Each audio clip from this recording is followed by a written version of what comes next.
Hi, I'm Teresa from Phoenix Gate Crafts, and welcome to part 5 of the 2024 Texture Sampler Knit Along. I am running this at the same time I am doing a crochet along. Both the crochet along and the knit along are making the same thing, but they're totally different, so you are of course welcome to do both. This is section 5 out of 6, so we're almost done. And if you haven't been with us the entire time, you're probably going to be lost. So there is a handy dandy playlist that you can partake of for either the knit or the crochet version. If you would like the free pattern, it is on my blog at phoenixgatecrafts.com. I highly recommend getting the written version just because I'm not going to show you every single row. And if you ever get a little stuck, that is helpful. You'll understand why I'm not showing you every single row once we get there, because there's repetition and you don't need to see every single one. But if you'd like the complete pattern for both the knit and crochet along, it is available on my Etsy shop at etsy.com/shop/phoenixgatecrafts.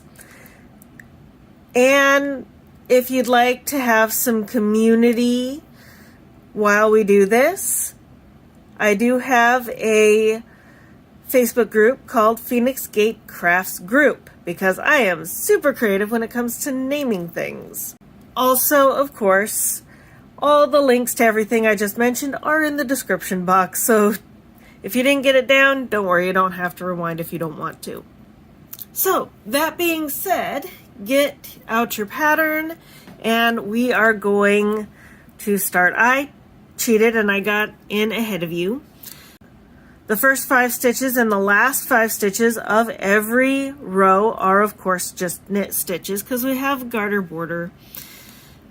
So this one is a little different because we're actually going to decrease 2 stitches over the course of this full row. We're going to do an SSK here. Now, however you like to do your SSK, or even if you don't like SSK and want to do something else, that is fine. You just need to decrease 1 stitch here.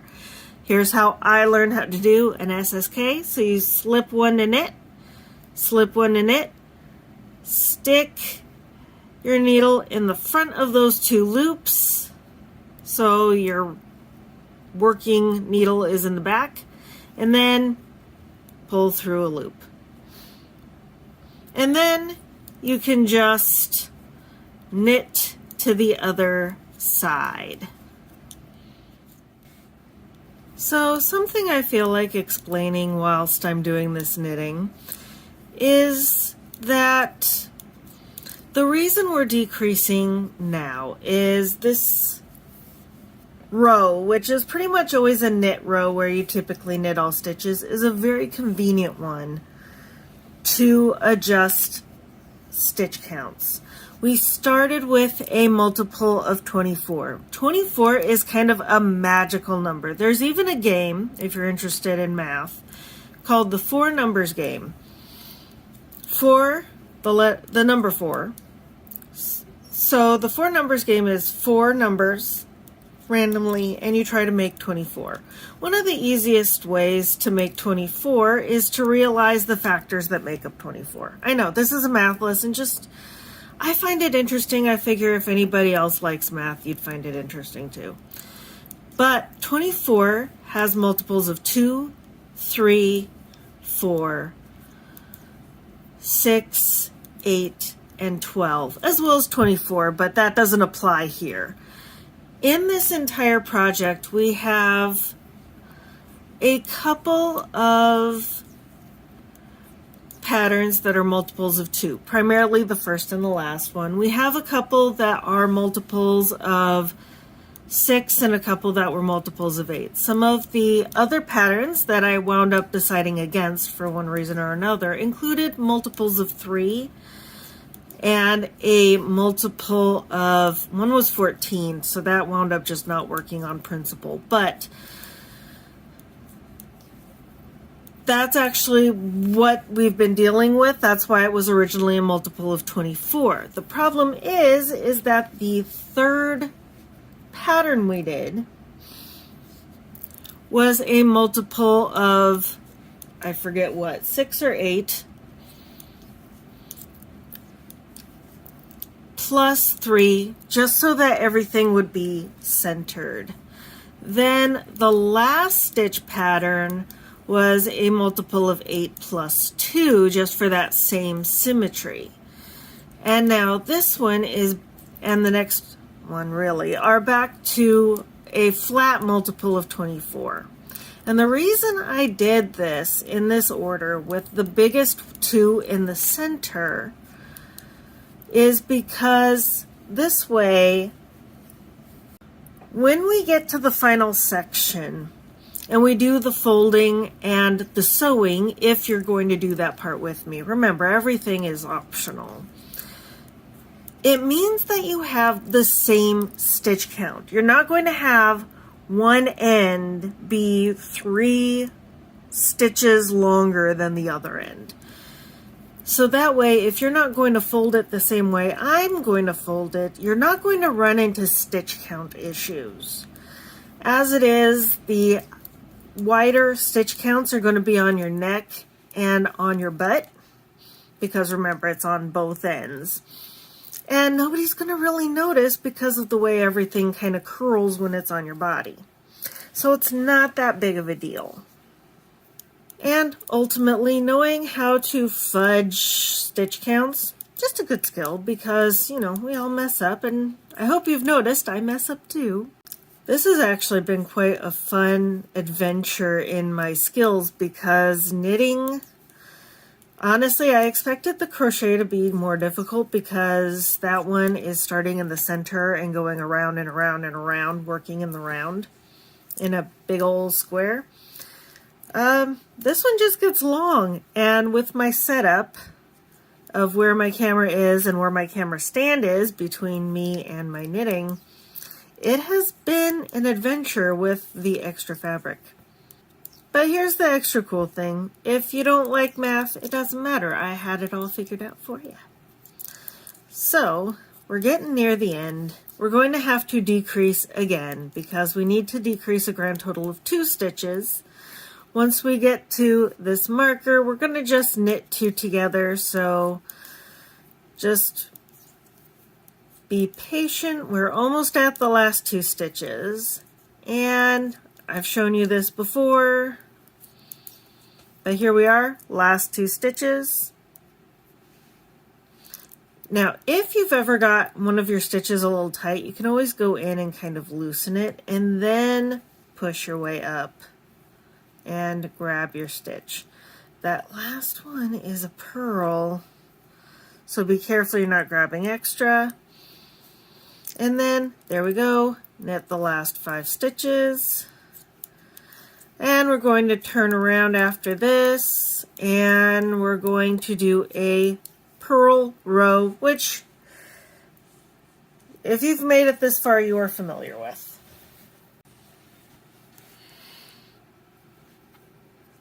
Because it is simply knit 5, 1, 2, 3, 4, 5, and then purl to the last stitch marker and then knit the last 5. So I will see you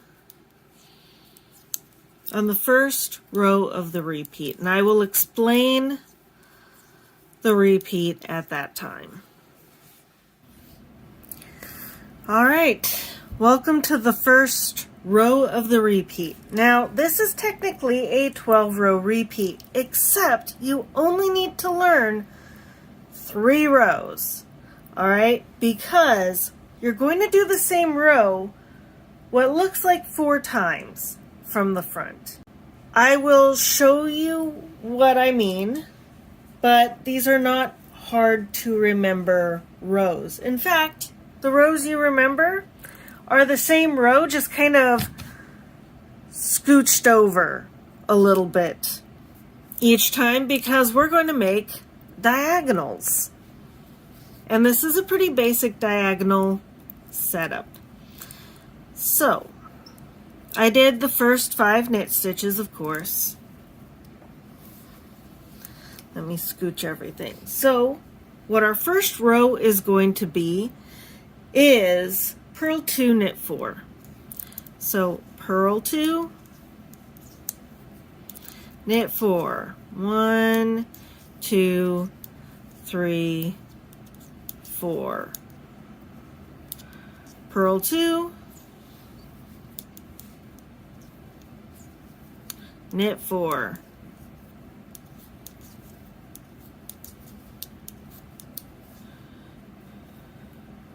Purl 2, knit 4, purl 2, knit 4. I do want you to get used to reading your stitches because that will come in very handy at the end. So we're going to go ahead and purl 2, knit 4 all the way to the last stitch marker, and then we're going to knit the last 5. I will see you on the next row. So I've knit the first 5 stitches, of course, but now what we're going to do in between the stitch markers for the next 3 rows, this row, the next row, and the next row, is we are going to work each stitch in the manner it presents. Now we did have this instruction in the second section, but that one wound up being basically the same as the front row. That's not really technically what that means. So if we look really close, we can see that we have 4 purls because there's a purl bump, there's a purl bump, there's a purl bump, and there's a purl bump. We did 4 knit stitches on the other side on the previous row. When it's knit on one side, it looks like a purl on the other. So these 4 stitches we need to purl. 1, 2, 3, 4. And then these next 2 stitches, you can see they look like loops. Some people call them V's. I don't think they look particularly like a V. So you can see we've got a loop here and a loop here, not a purl bump. The purl bump is below that little loop. So these 2, which were purls on the other side, we're going to have to knit because they look like knit stitches on this side. And then we have more purls, 4 purls. 1, 2, 3, 4, and 2 knits. 1, 2. So we're just going to follow along with what presents itself on this side. We're going to do what it looks like on this side. And we're going to do that all the way to the end, then of course knit the last 5 stitches. Which of course means that the next row, which is going to be on this side, we're going back to the previous row's pattern, which is purl 2, knit 4. And then on the row after that, we're going to again do what we're doing here, which is purl 4, knit 2. Does that make sense? So essentially, we're going to do a new pattern stitch, and then for the next 3 rows, we're going to work each stitch in the manner that it presents, except for the first 5 and the last 5 stitches of each row, of course, because that's going to maintain our garter stitch border. So go ahead and do this row, the next row, and the row after that, and I will meet you on row 7 for the new pattern. All right, so now we're on row 7, and as you can see, we should have almost like a panel of knits with little bits of purl in between to create texture. So basically what we're going to do now is we're going to move the purl stitches to over. And the way we're going to do that is we're just going to kind of do everything a little different. So just scooching everything over. So we're going to knit the first 5 stitches. And then, now technically, the repeat is knit 2, purl 2, knit 2. But basically, we're just going to knit 2 at first. And then we're going to do the same dang thing we were doing previously. Purl 2, and then knit 4. 1, 2, 3, 4.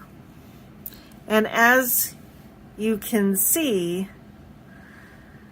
the purl 2 are now knit 2. So what were purl 2s are now the knit 2s. The purl 2s are scooted over on top of the original first 2 of the knit 4s, and then we're just knitting 4 after that, which will cover the previous purl 2s. So whenever you see the first knit, that's when you know you're going to have to start your purl 2. And then you're going to have to knit 4. 1, 2, 3, 4. Just remember that at the end of this row, at the last stitch marker, you're going to end with a knit 2, not a knit 4. Then on the other side, it's going to be exactly the opposite. Instead of being knit 2, purl 2, and then doing a knit 4, purl 2, knit 4, purl 2. You're going to be doing purl 2, knit 2, purl 4, knit 2, purl 4, knit 2, ending with 2 purl 2s. So basically complete this row and then work each stitch in the manner it presents for the next 3 rows. I'll just walk you through the next row real quick. So meet me at the next row. I'll show it to you real quick. And then you're on your own until row 11. All right, so rows 8, 9, and 10 are basically work each stitch in the manner it presents. So row 8 is basically the opposite. So remember, you can either do this by reading your stitches or looking at the pattern and just doing the opposite stitch of what it says for that pattern and doing it backwards. So the previous row was knit 2, purl 2, knit 2, so we're going to be doing purl 2, knit 2, purl 2, because the opposite of a knit is a purl. So, and just like on the last row, we basically start off with a purl 2, and then we do knit 2, purl 4, because when you have 2 sets of the same thing that basically work together, it's just, 2 plus 2 equals 4. So knit 2, purl 4,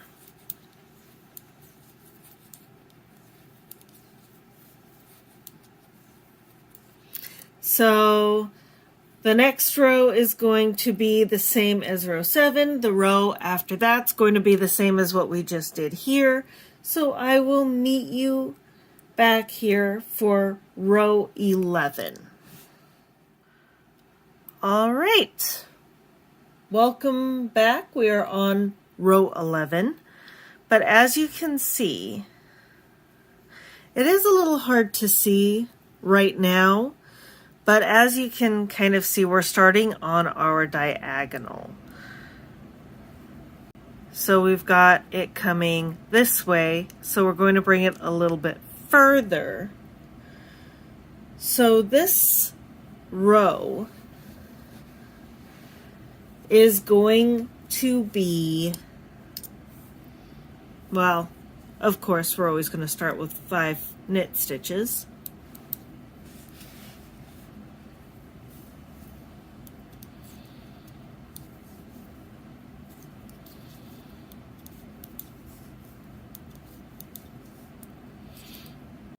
And now we're going to do knit 4, purl 2. 1, 2, 3, 4, and purl 2. Knit 4, 1, 2, 3, 4, and purl 2. Go to the last stitch marker, knit the 5, turn around, then you're going to do 3 rows of working each stitch in the manner it presents. So the next row is going to be knit 2, purl 4, knit 2, purl 4. And then you're going to do this row again, then you're going to do the next row again. And that's the end of the repeat set. Now, if you are doing a short version, that's where you end. Nice and easy. If you're doing a regular version, the way I am, you will want to repeat rows 3 through 14 one more time. But if you're doing longer, of course, you can repeat rows 3 through 14 as many times as you like.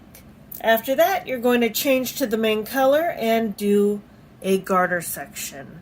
So I'm going to go ahead and finish up, and I will show you the completed section in just a moment here. All right, welcome back, and look at the lovely diagonals we have going. Once you have as many rows as you like, or the 2 sets of repeats that I did, feel free to change to your main color and do one more garter stitch section. And with this section, we are almost complete. Next week is our last week, and I look forward to seeing you at that time. Be sure to like, share, and subscribe, and I'll see you next week. Happy crafting. Goodbye.